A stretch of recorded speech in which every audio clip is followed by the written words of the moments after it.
Culvert পুনর্নির্মাণের দাবিতে পথ অবরোধ গ্রামবাসীদের। গঙ্গারামপুর ব্লকের নন্দনপুর গ্রাম পঞ্চায়েতের চেচরা মোড় এলাকার ঘটনা। জানা গিয়েছে, গঙ্গারামপুর ব্লকের নন্দনপুর গ্রাম পঞ্চায়েতের চেচরা মোড় থেকে বাজিতপুর যাবার মাঝে পাটুল মাদ্রাসা এলাকায় রয়েছে একটি কালভার্ট। গত কয়েক বছর আগে ভয়াবহ বন্যায় ভেঙে পড়ে যাতায়াতের একমাত্র কালভার্ট, যার কারণে সমস্যায় পড়ে বেশ কয়েকটি গ্রামের মানুষজন। একাধিকবার প্রশাসনকে জানিয়েও কোনো লাভ হয়নি বলে অভিযোগ, যার কারণে গ্রামবাসীরা নিজেদের চেষ্টায় বাঁশের সেতু তৈরি করে বলে অভিযোগ। এদিকে দীর্ঘদিন পর জেলা পরিষদের পক্ষ থেকে ওই এলাকায় কালভার্টটি পুনর্নির্মাণের উদ্যোগ নেওয়া হয় বলে খবর। সেই মতো মাস দুয়েক আগে করা হয় শিলান্যাসও। তবে দীর্ঘদিন ধরে কাজ শুরু না হওয়ার কারণে ক্ষোভ জমে এলাকার মানুষের মধ্যে। গ্রামবাসীদের অভিযোগ, কালভার্টটি বেহাল হয়ে থাকার কারণে বিভিন্ন সময় ওই এলাকায় পথ দুর্ঘটনা ঘটে থাকে। শনিবার ছাত্রছাত্রী বোঝাই একটি টোটো আটকে যায় ওই ভাঙা বাঁশের ব্রিজে, যার কারণে ক্ষোভে ফেটে পড়ে এলাকার মানুষজন। এরপরেই চেচরা মোড় এলাকায় ভিটেল নালাগোলা রাজ্য সড়ক অবরোধ করে বিক্ষোভ প্রদর্শন করে গ্রামের মানুষজন, যার জেরে ব্যাপক চাঞ্চল্যের সৃষ্টি হয় এলাকায়। দীর্ঘক্ষণ পথ অবরোধ চলার পর ঘটনার খবর পেয়ে ঘটনাস্থলে ছুটে আসে প্রশাসনিক আধিকারিকেরা। অবশেষে প্রশাসনিক আশ্বাসে পথ অবরোধ তুলে নেয় গ্রামবাসীরা।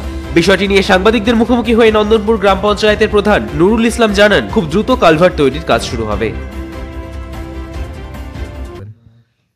আমাদের বক্তব্য হচ্ছে 4 নম্বর নন্দনপুর গ্রাম পঞ্চায়েতের পক্ষ থেকে বলছি, আমরা অলরেডি জেলা পরিষদে স্কিমটা পাঠিয়ে সেটা অ্যাপ্রুভাল হয়ে এটা টেন্ডার হয়ে গেছে। যারা জেলা পরিষদের দায়িত্বে আছেন, মৃণাল সরকার, ঝর্ণাদেব কর্মকার, তারপর অমৃত সরকার সহকারী সভাধিপতি, তিনারা এসে উদ্বোধন করে দিয়ে গেছেন। উদ্বোধন করে শিলান্যাস হয়ে গেছে। হওয়ার পর আমরা ওখানে একটু জল ছিল, জলটা হচ্ছে শুকিয়ে দেওয়া হয়েছে পঞ্চায়েতের পক্ষ থেকে। শুকানোর পর তারপর হচ্ছে একটু কাদা আছে, ওই জন্য কন্ট্রাক্টর আসতে একটু দেরি হচ্ছে কাজ করতে। তা আমরা গ্রামবাসীদের পক্ষে আমরা ওখানে আমাদের যে মেম্বার আছে, মেম্বারদের বলেছি যে দুইবার কিন্তু আমরা ওখানে মাচা করে দিয়েছি পঞ্চায়েতের ফান্ড থেকে, কিন্তু অতিরিক্ত লোক যাওয়া আসা করে, গাড়ি ঘোড়া যাওয়া আসা করে, তার জন্য কিন্তু লাস্টিংটা হচ্ছে না এখন কারণ। তাই আমরা আবার সিদ্ধান্ত নিয়েছি, বিডিও ম্যাডামের সঙ্গে আমরা কথা বললাম, সিদ্ধান্ত নিয়েছি আবার আমরা ওই দিক দিয়ে বাইপাস করে দেবো। কিন্তু মানুষ একটু ধৈর্য ধরুক, এটাই আমরা মানুষের কাছে আমাদের পঞ্চায়েত থেকে অনুরোধ জানাবো যে মানুষ একটু ধৈর্য ধরুক। স্যাংশন হয়ে গেছে, 42 লক্ষ টাকা স্যাংশন হয়ে গেছে, ইতিমধ্যেই কাজ শুরু হয়ে যাবে। ঠিক পথ অবরোধ করেছিলাম এই কারণে, এই যে গত 5 থেকে 6 বছর হচ্ছে কোনো মেম্বার বা কোনো প্রধান বা বিডিও সাহেবরা এখানে আসে মানে রাস্তার দেখতেছে না। সামনে আমাদের সাব সেন্টার, এমনকি হাই স্কুল, প্রাইমারি স্কুল, সব বাচ্চাদের নিয়ে খেলা চলছে। এখানে বিগত 2 বছর আগে একজন মারা গেলেন, তারপরে একজন পড়ে গিয়ে হসপিটালে এখনও অসুস্থতা ভোগ করতেছেন।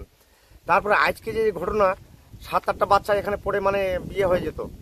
যাক, এই কারণে আমরা পথ অবরোধ করলাম। আর কেউ এখানে আমাদের মা বাবা নেই, এই কৃষকরাও দাম পাচ্ছে না বা আমাদেরও মানে যান হাতে নিয়ে চলতে হচ্ছে। রাস্তা ব্রিজ ছিল, সেই ব্রিজটা কি হয়েছিল? ব্রিজটা তো বহুদিন আগে ভেঙেছে, 5-6 বছর হয়ে গেল। তারপরে সংস্কার হয়? তারপর তো সংস্কার কোনো হয়নি। এই মোটামুটি 6 মাস আগে আমরা এসে এখানে, 6 মাস তো না, মোটামুটি 4 মাস আগে করলাম। ওই যে সব টোটোওয়ালা, সব গ্রামের মানুষ বাঁশটা চাঁদা করে, পয়সা চাঁদা করে আমরা ব্রিজটা নিজেরাই ঠিক করলাম। কিন্তু কোনো প্রধান বা কোনো মেম্বার বা কোনো সংসদ এসে এখানে দেখা করলো না, আর এই কাজটাও মানে হচ্ছে না। তাই মনে করে আমরা কয়েক গ্রাম মিলে আজকে ওখানে পথ অবরোধ করছিলাম। আচ্ছা, পথ অবরোধে কেউ এসেছিল? কেউ আসেনি, সব পুলিশ অফিসাররা আসছিল আর এডিও সাহেব আসছিল। কি আশ্বাস দিলে? ওরা বললো কাজ হয়ে যাবে, সব ফোন টোন করে বললো সোমবারে বিগত রাস্তা বার করে দিবে। এই ব্রিজের কি টেন্ডার হয়েছে কিছু শুনেছেন? বললে হ্যাঁ, টেন্ডার হয়েছে। ঠিকাদার সাহেবকে ফোন করলো যে আমরা আসছি, আমরা কুম্ভ মেলায় গেছি, তা ওরা আসতে পারেনি।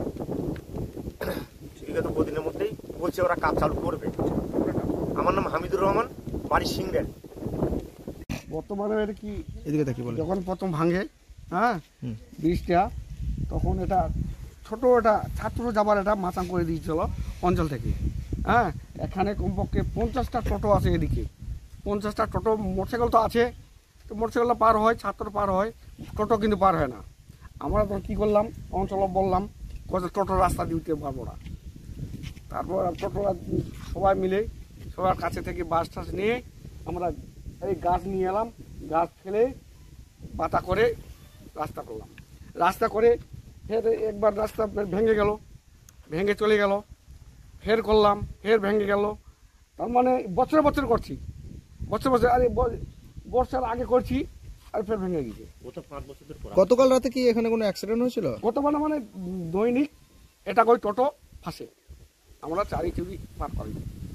আজকে আপনারা কি কারণে পথ অবরোধ করছেন? আজকে কি কারণে, আজকে আমাদের এদিকে তাকিয়ে বলেন। আমাদের মিশন থেকে এখানে 7টা গাড়ি আছে এদিকে ছাত্র যায় 7টা গাড়ি সকালে আনে এখানে ফাঁসে গেল একদম ঢুকে চাকা ঢুকে গিয়েছে ভাগ্য হলো চেংড়া বাঁচে গেছে তখন ছোটো ছোটো চেংড়া এই কমপক্ষে 6 বছর 7 বছর 8 বছর এ পর্যন্ত বয়স। এই বাচ্চাগুলো বেঁচে গেছে তার জন্য রাগ করে আমরা আজকে সবাই মিলে পথবরোধ করেছে।